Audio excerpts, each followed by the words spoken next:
Mahalaga sa isang pamilya na magkakasama sa paglilipat ng taon. Para sa pagpasok ng bagong taon, magkakasama rin sila ng masaya. Hindi pwedeng may kulang. Magagalit talaga ako eh. Once a year lang naman ito. Dapat din may malagkit sa lamesa bago magpalit ang taon. Malagkit dapat dahil simbolo ng malagkit na pagsasamahan ng isang pamilya. Hindi nawawala ang biko sa lamesa ko. Ang tagal nga lamang lutuin, pero tiyagaan lang yan. Ako si Hilda. May 3 akong anak. Ngayong bagong taon, dasal ko na makumpleto naman sana kami. Steven? Steven! Nay! Ikaw na muna maghalo dito. Nangangalay na ako. Okay, ako na. Siya si Steven, ang pangalawa. Siya ang kasama ko sa bahay.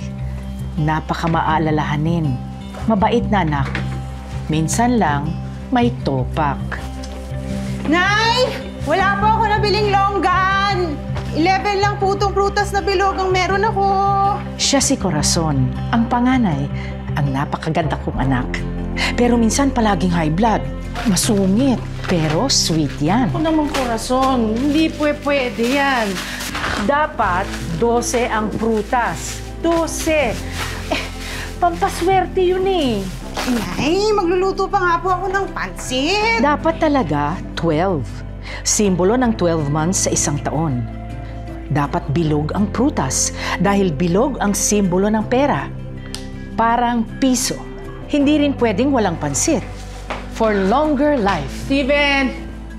Steven! Nay, sandali lang. Yung yan po baka masunog. Alisin mo muna sa baga. Pumunta ka sa kabilang palengke. Maghanap ka ng longgan. Ay, hanapin mo ang tindahan ni Kikay. Sabihin mo para sa akin para mabigyan ka ng discount. Hindi pwedeng kulang ang prutas natin. Hindi pwede. Ano ba naman kayo? Mga siyati. Dapat tumiretso ka na kanina. Atrasado nga pansit ko. Pwede naman mamaya yan, napakaaga pa. Huwag mo nga ako pinuunahan, Steven. Ha? Marami pa akong gagawin. Yung liyampo mo, makakapag-intay yan. Hasa, pulutan mo lang kasi yan. Pulutan? Handa yan? O ano? Ako ang bibili. Ganon. Ganyan ang dalawang yan. Parang aso at pusa. Pero tiklop yung mga yan pag ako ang nainis. Ano? Okay na, Nay. Kunin ko lang yung susi. Ang buto.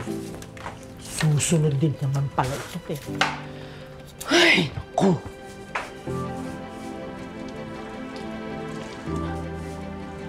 Corazon, ayoko ng maalat na pansit. Opo, Nay.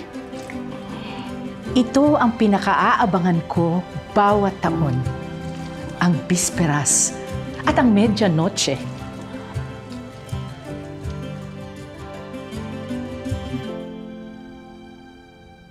Ang biko, bukod sa pampaswerte, dapat may tiyaga kang maghalo.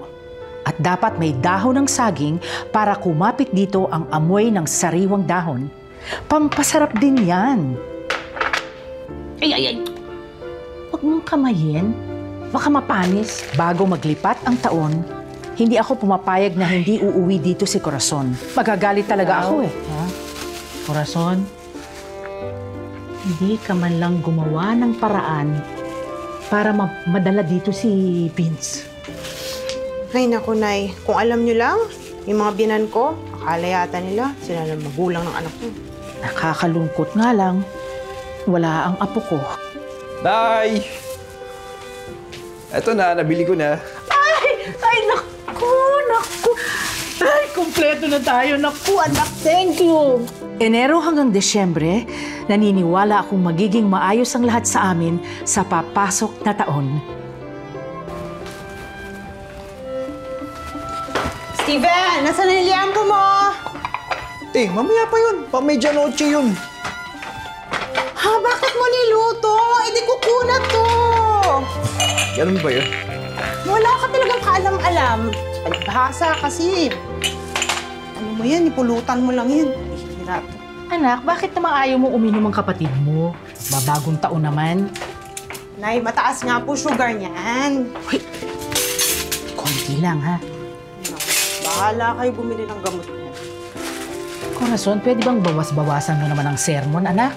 Magbabagong taon na. Hala, madali kang tatanda niyan. Ikaw, nakabili ka na ba ng luces sa fountain? Mamaya pa, sasabay ako kay Brando. Ang galing daw tumawad dun.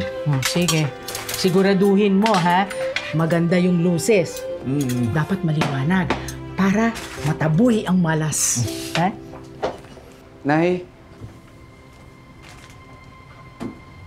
Siya si Peter, ang aming bunso, ang pinakamabait sa lahat. Bunso ko. Bunso ko.